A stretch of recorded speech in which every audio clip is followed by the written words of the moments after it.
예레미야 22장은 유다 말기의 새 왕 여호아스, 또 여호야김, 여호야긴 이 새 왕에 대한 예언의 말씀입니다.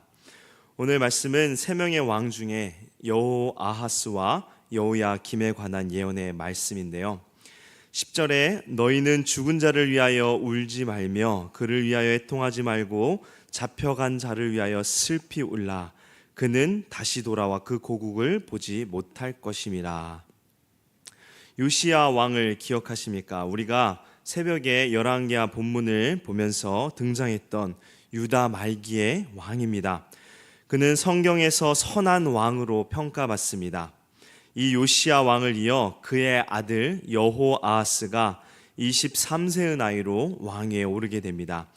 23세의 나이에 백성들의 호감을 얻어 왕위에 오르지만 그는 고작 3개월 정도밖에 그 자리를 지키지 못하는 유다 왕조 사상 가장 단명한 왕이 됩니다. 요시야 왕을 전쟁에서 죽이고 승리한 애굽 왕 바로느고가 이 백성들이 뽑은 여호아스를 폐위시키고 볼모로 잡아갔기 때문입니다. 10절 말씀은 바로 이러한 상황을 설명하는 구절이며 여호아스의 미래가 어떻게 될지를 예언함과 동시에 남유다의 미래를 보게 하는 예언의 말씀입니다. 하나님께서는 예레미야 선지자를 통하여 이스라엘 백성들에게 죽은 자를 위하여 울지 말라라고 말씀한데요. 여기서 죽은 자는 바로 요시야 왕을 가리킵니다. 하나님 앞에서 선하고 신실하게 행했던 요시야 왕이 죽자 이스라엘 백성들이 매우 슬퍼하였습니다. 예레미야는 이 요시야 왕의 죽음을 두고 애가를 지었을 정도로 요시야 왕의 죽음은 그 당시에 큰 슬픔이었습니다. 그런데 하나님께서는 오히려 이 요시야를 위하여 슬퍼하며 울지 말고 잡혀간 자를 위하여 슬피 울라고 말씀하십니다. 여기서 잡혀간 자는 누구를 가리킬까요? 11절에 그가 누구인지 자세하게 말씀합니다. 여호와께서 유다 왕 요시야의 아들 곧 그의 아버지 요시야를 이어 왕이 되었다가 이곳에서 나간 살룸에 대하여 이와 같이 말씀하시니라. 잡혀간 자 바로 살룸이라고도 불리는 여호아하스 왕입니다. 학자들은 바로느고가 왜 여호아하스를 폐위시키고 볼모로 잡아갔는지 여러 가지로 추측하는데요. 많은 이들은 아마도 그의 아버지 요시야가 했던 그 정책, 반애굽 정책을 따랐기 때문이 아닐까라고 추측합니다만 아마도 애굽이 꼭두각시 왕으로 세우기에는 이 여호아하스가 좀 까다로운 사람이지 않았을까 생각이 됩니다. 여러 가지 추측들이 있지만 무엇보다도 진짜 원인은 바로 여호아하스에게 있을 것입니다. 그는 성경에서 어떻게 평가된 인물일까요? 이스라엘을 성결하도록 율법을 다시금 순종하여 거룩한 나라가 되도록 개혁하고자 노력했던 요시야. 이 요시야의 길을 따르지 않은 인물이 바로 여호아하스입니다. 그는 이전에 악한 유다와 이스라엘 왕들이 했던 것처럼 악행을 저지름으로써 요시야 왕의 종교개혁을 하루아침에 무너뜨려 버렸습니다. 그렇잖아도 나라가 안팎으로 살얼음판을 걷는 듯한 위기에 놓여 있는데 이 젊은 새 왕이 하나님을 거역하는 길을 걷게 되자 하나님께서는 진노하신 것입니다. 아버지 요시야가 전심으로 하나님을 붙쫓았지만 결국에는 전쟁에서 애굽에게 패하며 이 싸늘한 죽음이 되어 돌아오게 되었을 때 여호아하스는 아마도 이 아버지가 믿었던 그 하나님에 대한 배신감 때문에 이 하나님을 버렸다라고 말할 수도 있을 것입니다. 그러나 하나님을 버린 그에게 돌아오는 것은 무엇인가요? 바로 파멸입니다.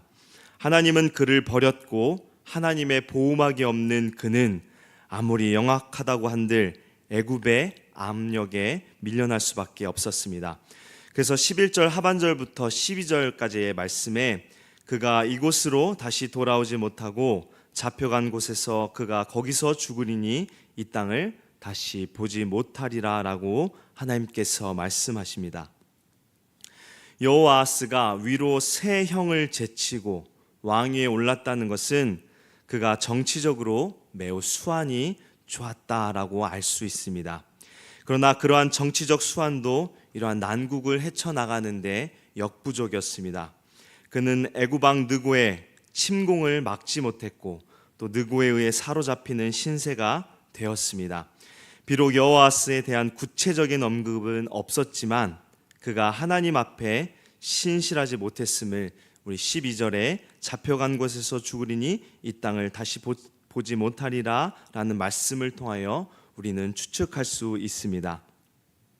신정왕국 유다의 왕이 이방인에 의해 포로가 되어 이방 땅으로 끌려왔다는 것은 하나님께서 그를 버리셨음을 의미하기 때문입니다. 또한 열왕기하 23장을 통하여 그가 하나님 보시기에 악을 행했음을 알 수 있습니다. 요시아의 반애굽 정책을 계승했지만 이 요시아의 신앙은 계승하지 못한 것입니다. 그의 이름은 샬룸, 평강이었지만 그는 그 이름대로 온전하고 평화로운 삶을 살지 못하고 불충분하고 불안한 삶을 살다가 이방 땅에서 그 생을 마감하고 맙니다. 그는 약속의 땅에서 쫓겨난 불행한 인물이 된 것입니다. 그리고 그의 유배 및 불행한 운명은 곧 장차 있을 남유다 사람들이 이방 땅으로 끌려갈 것을 예견하고 있습니다. 이제 예레미야 선지자는 요시아의 둘째 아들 여호야김에 대하여 예언합니다. 13절입니다. 불의로 그 집을 세우며 부정하게 그 다락방을 지으며 자기의 이웃을 고용하고 그의 품삯을 주지 아니하는 자에게 화 있을진저. 여호야김은 애굽의 바로 느고에 의해서 세워진 왕입니다. 여호야김 역시 요시아의 모습과는 달리 폭정으로 일관했습니다. 그 대표적인 것이 바로 사치와 또 이를 위하여 무리하게 세금을 거둔 것입니다. 그는 13절의 말씀처럼 자신의 왕궁을 화려하게 짓기 위하여 백성들을 강제로 부역시키는 불법을 행했습니다.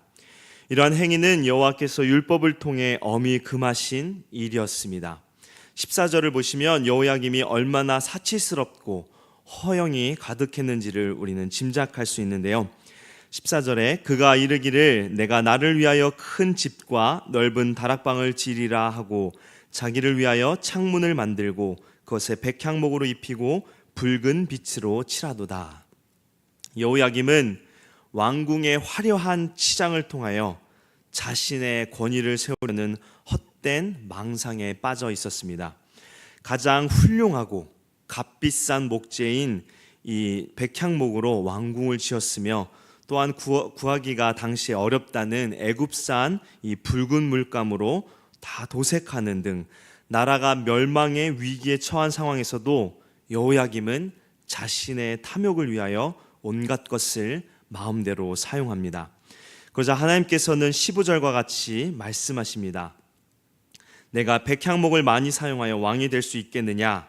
내 아버지가 먹거나 마시지 아니하였으며 정의와 공의를 행하지 아니하였느냐? 그때 그가 형통했었느니라. 여호야김은 마치 백향목에 중독된 사람처럼 자기 자신을 위한 건물을 지을 때 그 재료만을 쓰려고 하였는데 이는 그가 그렇게 해야만 왕으로서의 권위가 나타난다고 여겼기 때문입니다. 그러자 하나님께서는 왕권이 과연 왕궁을 무리하게 증축한다고 이 왕권이 확립되겠는가라고 반문하십니다. 왕권은 인본주의적인 방법으로 확립되는 것이 아니라 하나님을 경외하고 공의로운 백성을 통치함으로 확립됩니다. 그 대표적인 예가 바로 여호야김의 아버지인 요시야 왕입니다.